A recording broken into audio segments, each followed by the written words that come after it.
आप सभी का वेलकम किया जाता है अपने इस यूट्यूब चैनल में। आज बात करेंगे अब नॉर्मल मॉलिक्यूलर मासेस की। देखिए भाई, आज अभी तक जो हमने पढ़ा है वो कोलिगेटिव प्रॉपर्टी पढ़ी है, और वो कोलिगेटिव प्रॉपर्टी किस पर डिपेंड करती है? नंबर ऑफ सॉल्यूट पार्टिकल पर क्या करती है? डिपेंड करती है। ठीक है, किस पर डिपेंड करती है? नंबर ऑफ सॉल्यूट पार्टिकल पर क्या होती है? डिपेंड होती है। वो नंबर ऑफ सॉल्यूट पार्टिकल, जो सॉल्यूट है वो सॉल्यूट कैसा था? नॉन वोलेटाइल था, अवाष्पशील था। जैसे यूरिया हो गया, जैसे सुक्रोज हो गया, हमारे पास आ रहा समझ में, इस टाइप के थे। ठीक है, अब हम उस पर नहीं जा रहे हैं। अब दूसरे तरीके से इसको सोचे कि अगर हमारे पास कोई भी पदार्थ, कोई भी सब्सटेंस होगा, या हमारे पास कोई भी सॉल्यूट होगा, ठीक है, वो सॉल्यूट जैसे भाई जैसे कोई यूरिया है, यूरिया को अगर हम पानी में क्या करेंगे? डिसॉल्व करेंगे, तो न तो नंबर ऑफ पार्टिकल क्या होते हैं? बढ़ते हैं, ना तो नंबर ऑफ पार्टिकल क्या होते हैं? घटते हैं। जितने लिए थे उतने ही रहते हैं, जितने लिए थे उतने ही रहते हैं। आ रहा समझ में? ठीक है, तो दोनों के दोनों क्या रहते हैं? जब उससे पहले, घुलने से पहले, ठीक है, जब डिसॉल्व किया था यूरिया को, उससे पहले भी नंबर ऑफ पार्टिकल उतने ही थे। जब डिसॉल्व करेंगे, नंबर ऑफ पार्टिकल भी क्या रहेंगे? वैसे ही रहेंगे। लेकिन ऐसा भी तो हो सकता है कि कोई भी सब्सटेंस है, कोई भी सॉल्यूट पार्टिकल है, वो सॉल्यूट पार्टिकल जैसे हमने क्या किया? डिसॉल्व किया। हो सकता है कि हमारे पास कितने थे? 100 थे। 100 जुड़ करके क्या बना दिए? दो दो का जोड़ा बना दिया। ठीक है, और कितने रह गए? 50 रह गए। या 100 थे हमारे पास, ठीक है, सबके सब क्या हो गए? टूट गए। 100 अलग बन गए, 100 अलग बन गए, 200 बन गए। ऐसा भी तो हो सकता है।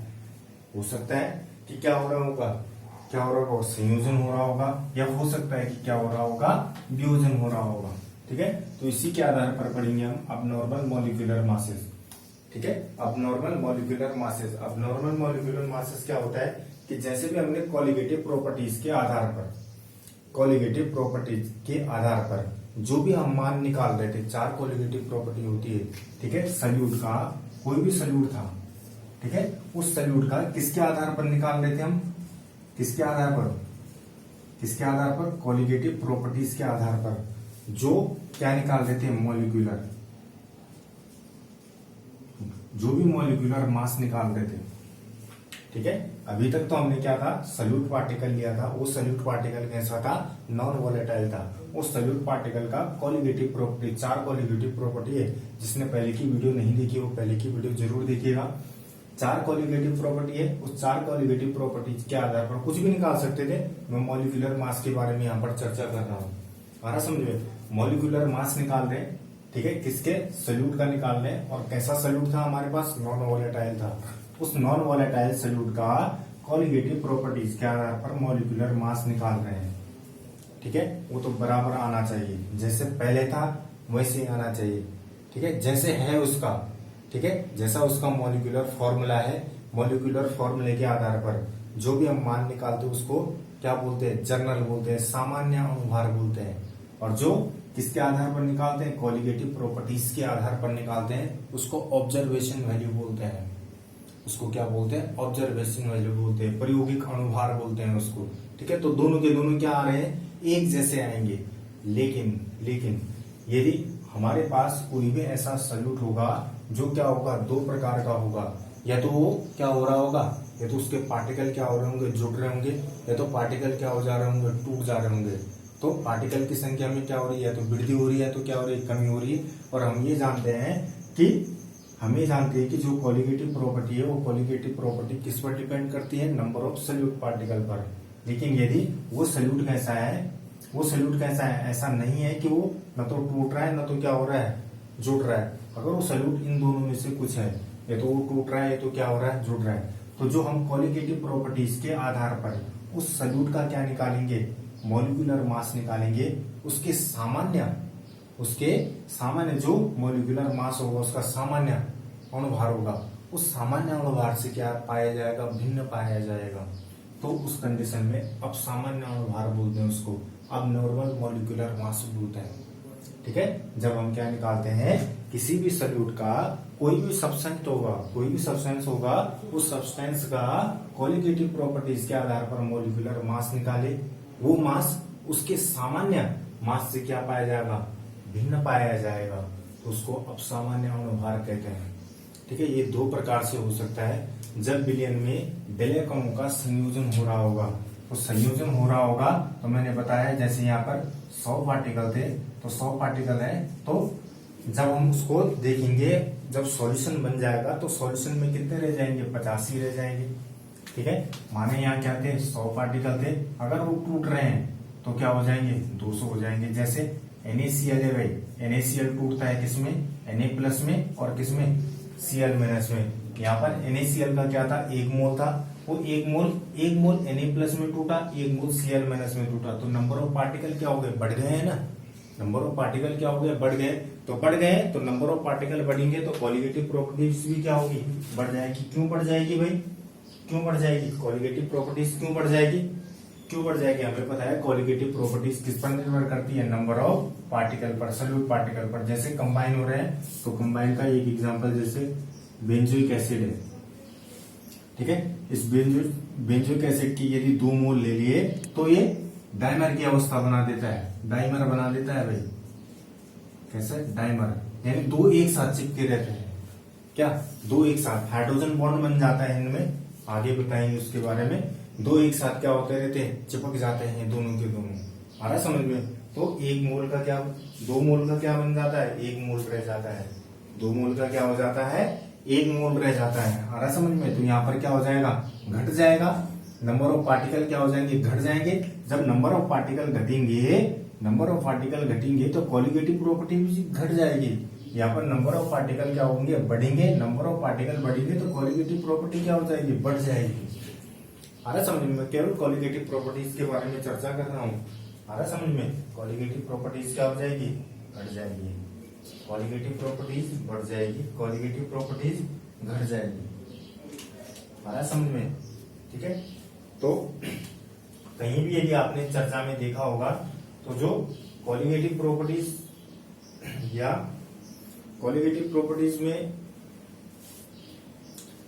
कोई भी न्यूमेरिकल होगा, कोई जिस आधार पर आप करेंगे वो सामान्य तरीके से पहले करेंगे।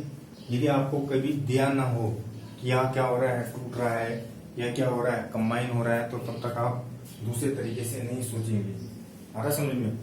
वैसे तो सामान्य तरीके से रहते हैं, इलेक्ट्रोलाइट जो टूट जाते हैं, NaCl हो गया, जैसे देख लेना उसको, MgCl2 हो गया, वो टूट जाता है। तो जैसे यहाँ पर यदि इसका मान, यदि NaCl के लिए जो सॉल्यूट था, वो NaCl के लिए मान अगर हम सामान्य तरीके से सोचते कि 4 यूनिट आना है, लेकिन हमने उसका ऑब्जर्वेशन यदि ठीक से किया तो वो कितना आएगा, उसका आंसर कितना आएगा, 8 यूनिट आएगा। कितना आएगा उसका आंसर, 8 यूनिट आएगा। ठीक है, तो ये अबनॉर्मल क्या था, अबनॉर्मल क्या था, मॉलिक्यूलर मासेस था। इस अबनॉर्मल मॉलिक्यूलर मास को डिफाइन करने के लिए, ठीक है, अबनॉर्मल मॉलिक्यूलर मास को डिफाइन करने के लिए वांट हाफ ने एक फैक्टर रखा जिसको वांट हाफ फैक्टर कहते हैं। ठीक है, और इसी पर बेस्ड है, अबनॉर्मल मॉलिक्यूलर मास पर की क्या है, बेस्ड है। तो लिखिएगा वांट हाफ फैक्टर।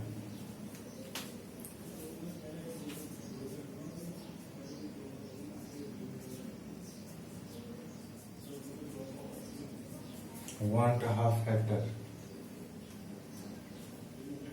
ठीक है, वांट हाफ गुणांक, हिंदी में बोलते हैं इसको वांट हाफ गुणांक।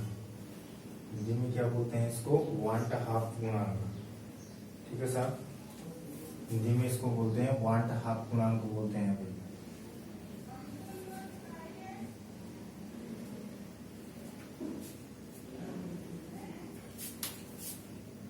वांट हाफ फैक्टर को आई से डिनोट करते हैं। और वांट हाफ फैक्टर होता है कि किसी भी, वांट हाफ फैक्टर होता है, क्या होता है, किसी अंशसंख्यक गुणधर्म के प्रायोगिक मान, यानी जो कॉलिगेटिव प्रॉपर्टी होती है उस कॉलिगेटिव प्रॉपर्टीज का ऑब्जर्वेशन वैल्यू।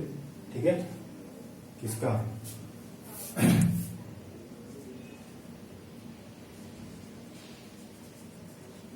Observation value. ठीक है, प्रयोग, हिंदी में बोलते हैं इसके लिए प्रायोगिक मान, हिंदी में बोलते हैं प्रायोगिक मान, upon calculated value, upon calculated value,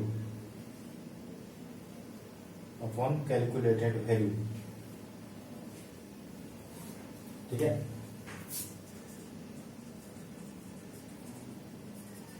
किसका, किसका, कोई भी क्या होगा, कोई भी क्या होगा, कॉलिगेटिव प्रॉपर्टी होगी। ठीक है, ये कॉलिगेटिव प्रॉपर्टी चेंज नहीं होनी चाहिए।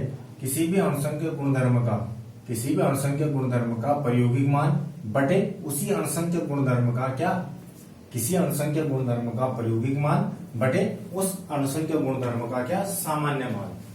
ठीक है भाई, सामान्य मान जानते हो, जैसे ये है ना, सामान्य तरीके जैसे ये है भाई, CH4 है, CH4 सामान्य कितना होगा, इसका मॉलिक्यूलर मास कितना होगा, 12 प्लस कितना 16, कितना होगा 16 है। उसको बोलते हैं क्या, कैलकुलेटेड वैल्यू। ठीक है, ऑब्जर्वेशन वैल्यू यानी जो हम क्या लगाते हैं, सूत्र लगाते हैं या फॉर्मूला लगाते हैं, किसका, कौन सा फॉर्मूला, किसके आधार पर फॉर्मूला, कॉलिगेटिव प्रॉपर्टीज के आधार पर जो निकालेंगे। ठीक है, तभी तो भाई आई क्या होगा, बढ़ेगा या घटेगा। यदि अब देखो विलयन में यदि विलय कण न तो संयोजित हो रहा है न तो क्या हो रहा है, वियोजित, यदि वो क्या है, जैसे यूरिया है, यूरिया न तो क्या होता है, एसोसिएट होता है, न तो क्या होता है, डिसोसिएट होता है, तो ये भी वैसे ही आएगा, ये भी वैसे ही आएगा। ठीक है, तो आई का मान क्या हो जाएगा, 1 हो जाएगा। आ रहा है समझ में। यदि ये क्या है, ज्यादा है, ये क्या है, कम है, तो आई का मान क्या हो जाएगा, 1 से कम हो जाएगा। यदि ये ज्यादा है, ये क्या है, कम है, आई का मान क्या हो जाएगा, 1 से क्या हो जाएगा, ज्यादा हो जाएगा। आ रहा है समझ में। ठीक है, ठीक है सही है भाई।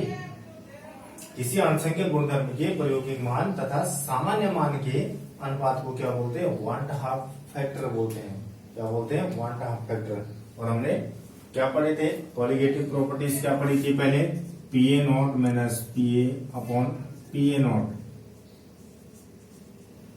है ना। ये क्या था, सल्यूट था, ये क्या था, सल्यूट था, ये ध्यान रखना। ठीक है, एक ये था, दूसरा क्या था, ये तो क्या था भाई, ये तो क्या था, लोअरिंग वेपर प्रेशर वाला। ठीक है, डेल्टा टीबी, दूसरा क्या था, delta TB equals to KBM। ठीक है साहब, दूसरा ये था, तीसरा था, M को तोड़ देना, मोलैलिटी थी यहाँ, delta TB equals to KFM, delta TF था। ठीक है, तीसरी प्रॉपर्टीज ये थी। ठीक है साहब, तीसरी प्रॉपर्टीज ये थी, और चौथी पाई इक्वल्स टू MRT। ठीक है, चौथी प्रॉपर्टीज क्या थी, pi equals to MRT। M molality नहीं, मोलरता थी, मोलर। ठीक है, मोलैलिटी नहीं थी, ये मोलैलिटी स्मॉल m है, ये कैपिटल M है। ये मोललता है, ये मोलरता है, ये मोलरता है, ये मोललता है। ठीक है,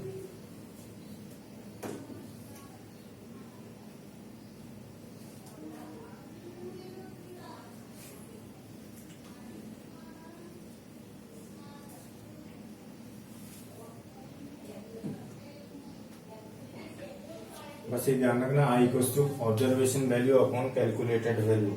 ठीक है साहब, observation value upon calculated value, observation value upon calculated value, ये ध्यान रखना।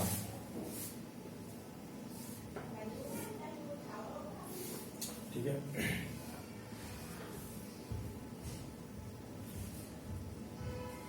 जैसे एक सामान्य तरीके से बताऊं, अगर NaCl 100% डिसोसिएट हो रहा है, NaCl 100% डिसोसिएट हो रहा है, तो Na प्लस और क्या Cl माइनस क्या हो जाएगा, Na प्लस और क्या Cl माइनस। ठीक है, जब 100% डिसोसिएट होता है तब ये चिन्ह नहीं लगता है। मान लेंगे ना 100% क्या है, टूट रहा है। ठीक है, इसका 1 मोल, इसका 1 मोल, इसका 1 मोल मान लीजिए, तो बताओ भाई आई इक्वल्स टू क्या हो जाएगा, ऑब्जर्वेशन वैल्यू कितने हैं, 2/1, तो 2 आएगा। 1/2 फैक्टर कितना आ जाएगा, 2 आ जाएगा इसके लिए। ठीक है, 1/2 फैक्टर कितना आ जाएगा, 2 आ जाएगा इसके लिए। जैसे MgCl2 100% डिसोसिएट हो रहा है, Mg2 plus plus 2Cl minus, तो आई इक्वल्स टू। ठीक है, वियोजन से पहले, वियोजन के बाद विलय कणों की संख्या, हिंदी में ऐसा बोलना है। बहुत तरीके के, आई को बहुत तरीके से डिनोट कर सकते हैं। वियोजन के बाद विलय कणों की संख्या बटे वियोजन से पहले विलय कणों की संख्या। वियोजन के बाद विलय कणों की संख्या कितनी, 1 और 2 3, उससे पहले कितनी थी, 1 ही, तो कितना आएगा, 3 आएगा। यदि हम इसके पॉइंट ऑफ व्यू से देखें तो MgCl के लिए अगर हम निकाले, इनमें से कोई भी मान निकाले, तो हम सामान्य तरीके से मानो कितना यूनिट आ रहा था, यहाँ से कितना यूनिट आ रहा था, हम इसको तोड़ेंगे ना, है ना। क्या होता है, क्या होता है, अरे क्या होता है, इसको तोड़ना आता है ना, तोड़ना आता है, नहीं आता है तोड़ना तो पहले की वीडियो देखिएगा, वहां से हम क्या निकाल सकते हैं, स्मॉल एम निकाल सकते हैं, ब्लैक अनुपात। यदि इसके लिए निकाले तो हम सामान्य तरीके से सोच ले, मान लो क्यों कितना आ रहा था, मान लो कि 2 आ रहा था, कितना आ रहा था, 2 आ रहा था, 2 यूनिट आ रहा था, किसका मान, किसका मान, जो भी विलय था उसका मान कितना आ रहा था, 2 यूनिट आ रहा था, ठीक है। सामान्य तरीके से सोचा हमने, लेकिन जब हमने ऑब्जर्वेशन किया, ठीक है, जब हमने ऑब्जर्वेशन किया, उसको तोड़कर देखा तो कितना, 3 गुना था, पहले का कितना गुना था, वो 3 गुना था, कितना गुना था, 3, तो कितना आना चाहता है, उसको 6 आना चाहता है वास्तव में, ठीक है। कैलकुलेटेड वैल्यू अलग होती है, ऑब्जर्वेशन वैल्यू अलग होती है, कैसा, कैलकुलेटेड वैल्यू अलग होती है, ऑब्जर्वेशन वैल्यू अलग होती है, ठीक है।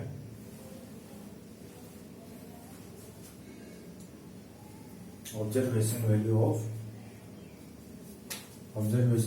ऑफ कोलिगेटिव प्रॉपर्टीज, वही कोलिगेटिव प्रॉपर्टीज वही लिख देंगे हम, ठीक है।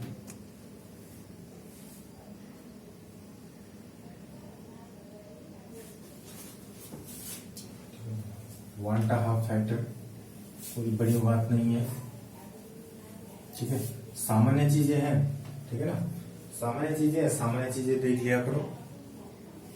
इसमें आपको न्यूमेरिकल कराएंगे, इससे रिलेटेड जो भी न्यूमेरिकल होगा उसको कराएंगे, ये चैप्टर क्या हो जाएगा, क्लोज हो जाएगा। आपको यदि सेशन पसंद आता है तो प्लीज लाइक कीजिए, शेयर कीजिए, सब्सक्राइब कीजिए, और जो मेरे चैनल पे नए हैं वो केमिस्ट्री गुरु आरवी सर को प्लीज सब्सक्राइब कीजिएगा। आपको यदि समझ में नहीं आता है तो जरूर पूछिएगा। मिलते हैं नेक्स्ट वीडियो में।